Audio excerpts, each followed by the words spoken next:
The Vraxian raiders had chosen their target well.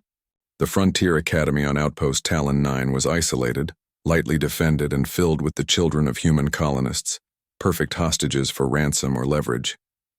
Their dropships descended through the crimson twilight like mechanical vultures, energy weapons already charging as they prepared to overwhelm the small security force.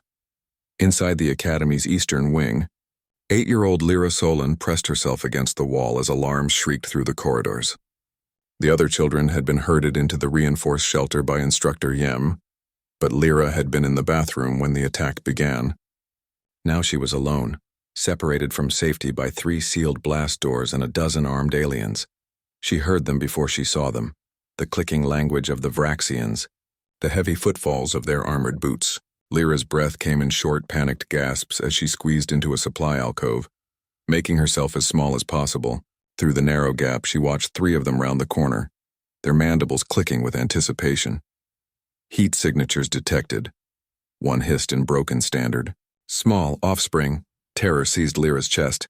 She thought of her mother, who worked in the colony's agricultural dome. She thought of her father, somewhere on a supply run to the inner systems. She thought of Instructor Yem's words during their safety drills.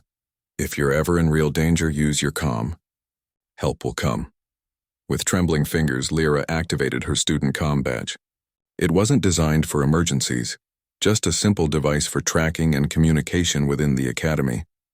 But it had one feature the instructors had shown them, a direct link to the facility's guardian.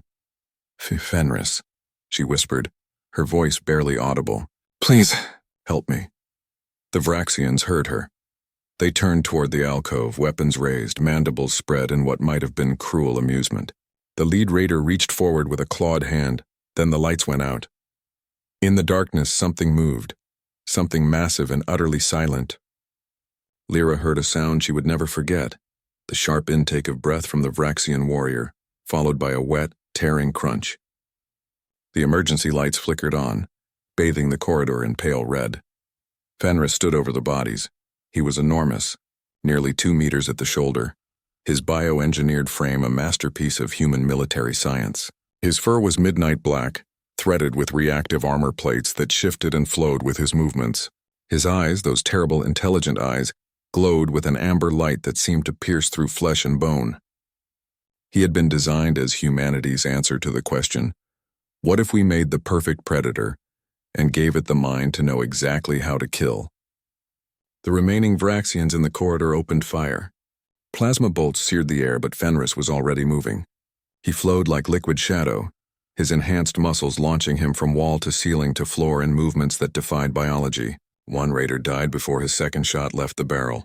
Another managed to scream before Fenris's jaws closed around his throat. Lyra Solon, Fenris said, his voice a deep rumble that resonated from speakers embedded in his collar. Despite the violence, his tone was gentle. Stay behind me. She nodded mutely, unable to speak, and pressed herself against his flank. His fur was warm, and beneath it she could feel the steady rhythm of his engineered heart. More Vraxians poured into the corridor, a full assault squad, perhaps hoping to overwhelm through numbers. They had not accounted for what humanity had created in laboratories deep beneath Earth's surface. They had not accounted for a guardian who had been programmed with one absolute directive: protect the children. Fenris moved through them like a force of nature. His combat algorithms, honed through 10,000 simulated battles, predicted their movements before they made them. His enhanced reflexes operated at nearly 10 times human baseline. His jaws, reinforced with carbon composite bone grafts, could shear through combat armor like paper. But it was more than his physical prowess that made him unstoppable. It was the fury. Humanity had engineered Fenris with emotions, believing that a guardian without the capacity to care would be merely a weapon. They had given him the ability to love, to protect, to form bonds, and in doing so they had given him the ability to rage when those bonds were threatened. A child had cried out. His child. Under his protection, the Vraxians broke. They had faced human soldiers before, had even bested them through superior numbers or technology. But this was something different. This was primal fear, the genetic memory of when humanity's ancestors had been prey to things with fangs and claws. Fenris was every nightmare predator from Earth's violent past, refined and perfected and given terrible purpose. The surviving raiders fled toward their dropships, but Fenrris was already moving.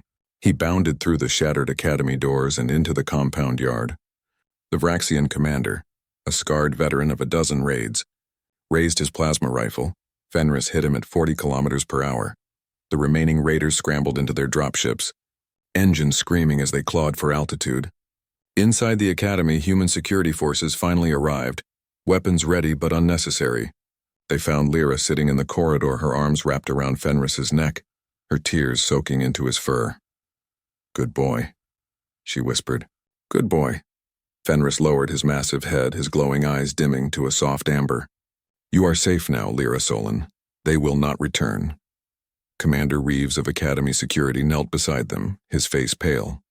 He had seen the aftermath in the corridors, the evidence of what happened when humanity's guardian was roused to anger. "Fenris, your response time was remarkable." "A child cried out," Fenris said simply. "There is no acceptable response time but immediately." Later, after Lyra had been reunited with the other children and the academy was being secured, Reeves watched Fenris patrolling the perimeter. The bioengineered wolf moved with predatory grace, his sensors sweeping for any remaining threats. "What did we create?" Reeves's deputy asked quietly. Reeves thought of the Vraxian bodies in the corridor, of the fear he had seen in their eyes as they fled. He thought of Lyra, safe and unharmed, and of the hundreds of other children sleeping peacefully because of the creature prowling their walls. "We created what we needed," Reeves said. "We took humanity's oldest friend and oldest fear, and we made them one." Fenris paused in his patrol, his enhanced ears catching every word. He said nothing, but his tail, a purely natural gesture retained despite all the engineering, wagged once. His children were safe. That was all that mattered.